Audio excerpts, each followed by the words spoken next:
Dans la vidéo d'avant, on avait vu comment utiliser le format libre, donc dans la partie Explorer, ainsi que tous les éléments qui constituent ce type de format. À présent, on va faire un focus sur la partie entonnoir et comprendre les différents éléments qu'il constitue et toutes les subtilités associées à ça.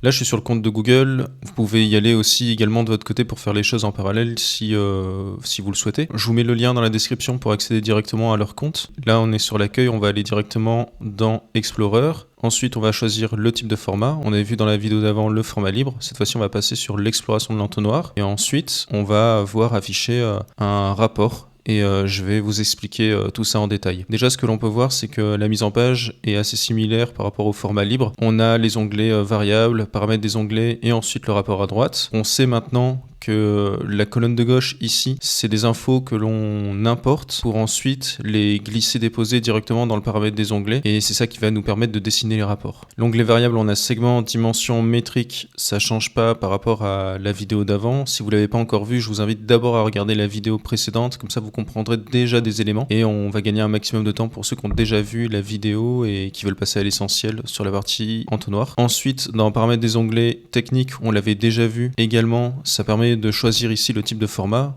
savoir si on veut un format libre, exploration de l'entonnoir, chevauchement de segment ou autre. Nous, on va rester sur exploration de l'entonnoir. Ici, visualisation, j'en parlerai juste après.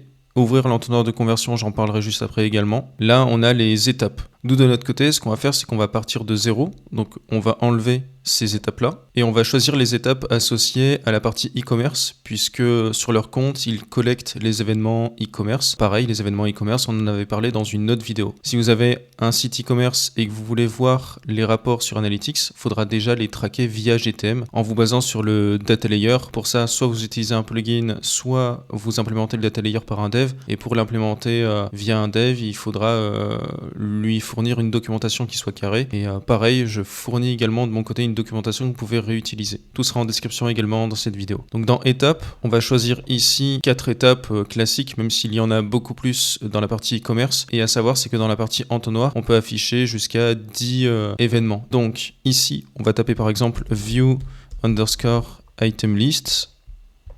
Comme nom d'événement, on va se servir du même nom d'événement. Ici, c'est le nom de l'étape. Je peux mettre ce que je veux. Moi, j'ai choisi view underscore item underscore list.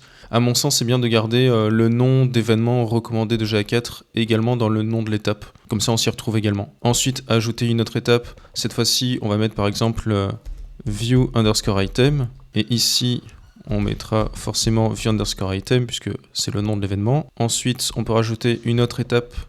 Cette fois-ci, ça va être par exemple begin underscore checkout. Donc, c'est le début du processus de paiement. Ici, on va choisir également begin underscore checkout. Et à la fin, par exemple, en 4e événement, on pourrait choisir purchase, qui est la conversion, donc l'objectif à la fin.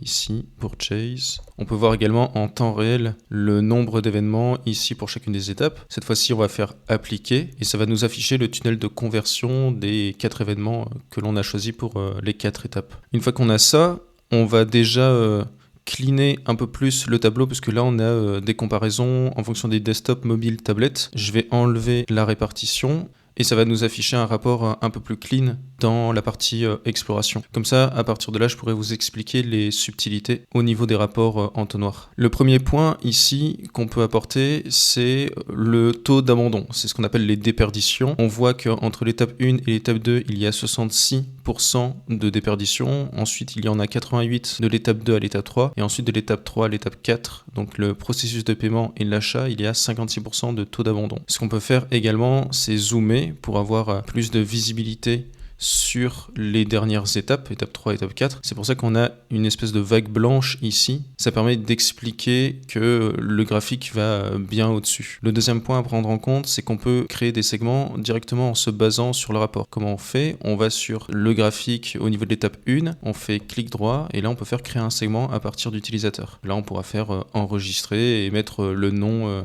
que l'on souhaite. Et on peut faire la même chose au niveau du taux d'abandon en faisant ici un clic droit, créer un segment à partir des utilisateurs, puis ensuite enregistrer. Au niveau de la visualisation, on a entonnoir de conversion, mais on peut très bien également choisir entonnoir de conversion le plus utilisé actuellement, et ça nous permet de voir l'évolution pour chacune des étapes.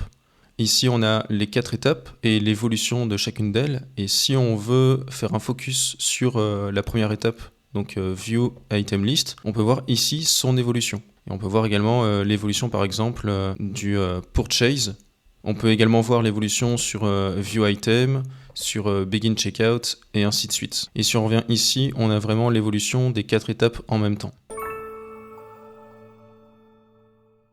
La répartition permet de comparer entre différents éléments. Par exemple, on peut mettre catégorie de l'appareil et ici, ça va nous afficher la partie desktop, mobile ou tablette. Je l'enlève pour que ce soit beaucoup plus facile à voir pour les autres exemples, mais on sait qu'il est possible ici de pouvoir comparer les éléments grâce à répartition. On peut avoir ici affiché le temps écoulé. Mais on voit que c'est le temps écoulé total, donc à voir s'il y a une évolution sur GA4 pour la moyenne du temps écoulé, qui pourrait être une métrique pertinente à l'avenir. Ensuite, on a l'action suivante. Ici, on a choisi nom d'événement. On pourra aller sur l'étape 1 pour voir au survol les prochaines actions, donc les prochains événements. Ça, on pourra mieux le voir dans Exploration du chemin, qui sera dans une prochaine vidéo, toujours dans la partie rapport de type Explorer. Et si on veut changer le nom d'événement, mais qu'on souhaiterait plutôt le titre d'une page ou l'URL ou autre, on peut changer nom d'événement. Dans Dimension, on va choisir plutôt ici chemin de la page et classe de l'écran, importer. Et ici, on le mettra à la place de événement. Et quand on sera au survol, on verra les URL du site. Donc là, on a un exemple avec la liste des URL pour l'étape 1, pour l'étape 2, pour l'étape 3 et ainsi de suite. Mais à mon sens, ce sera beaucoup plus parlant de le faire directement sur le rapport spécifique à ça. On peut également comparer 2 appareils entre eux en utilisant la comparaison de segments. Par exemple, ici, on pourrait utiliser trafic sur mobile et trafic sur tablette. On pourra comparer les différents événements en fonction des différents appareils. Donc ici pour l'exemple c'est mobile et tablette. Et il y a un dernier point sur la partie Explorer. Donc je vais enlever les comparaisons. Ça va être ici ouvrir l'entonnoir de conversion. Si on décide d'ouvrir l'entonnoir de conversion, on collectera également des événements sur l'étape 2 sans que les utilisateurs soient obligés de passer par l'étape 1. Concrètement, ce qui se passe lorsqu'on décide d'ouvrir l'entonnoir, c'est que si l'utilisateur ne passe pas par l'étape 1 et va directement par l'étape 2, puis l'étape 3 et l'étape 4, ce sera comptabilisé. S'il va sur l'étape 1, puis l'étape 3 et l'étape 4, ce sera également comptabilisé. Et s'il va directement sur l'étape 4, ce sera également comptabilisé. Donc c'est vraiment ouvert. Alors que décocher le champ ouvrir l'entonnoir de conversion, c'est strict. Ça implique que l'utilisateur doit passer par l'étape 1, 2, 3 et 4. Ce rapport-là, on l'a vu avec les événements e-commerce, mais on pourrait très bien changer les étapes ici et choisir les événements que l'on souhaite. Si on veut que ce soit une page spécifique, on peut très bien le choisir. Ici, en allant dans chemin de la page et classe de l'écran, on pourrait très bien ajouter un filtre, contient, et puis ici, on pourrait choisir une page dédiée. Par exemple, celle-ci. Je vais faire appliquer. Et ensuite, ici, on mettrait ce terme-là pour le nom de l'étape. Et ici, on pourrait très bien mettre, par exemple, un événement scroll. Choisir ici le scroll. Donc à 90% puisque ça provient des mesures améliorées pour le compte de GA sur le compte de démo. Et ensuite l'étape 3, ça pourrait très bien être generate_lead s'ils ont collecté un événement qui traque les formulaires. On verra. Non, il n'y a pas d'événement associé à ça.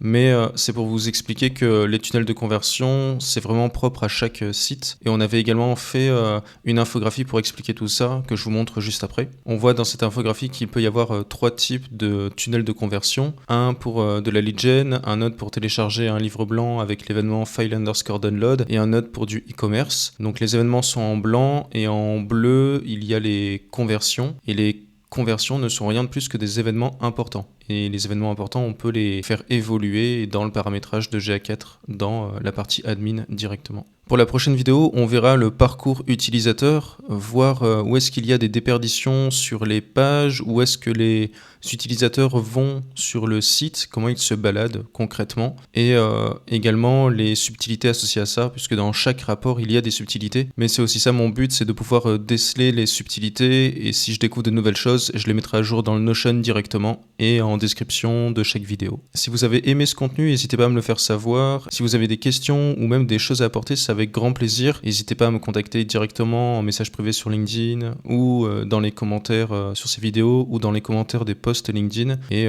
comme ça, on pourra échanger pour faire grandir tous ces contenus.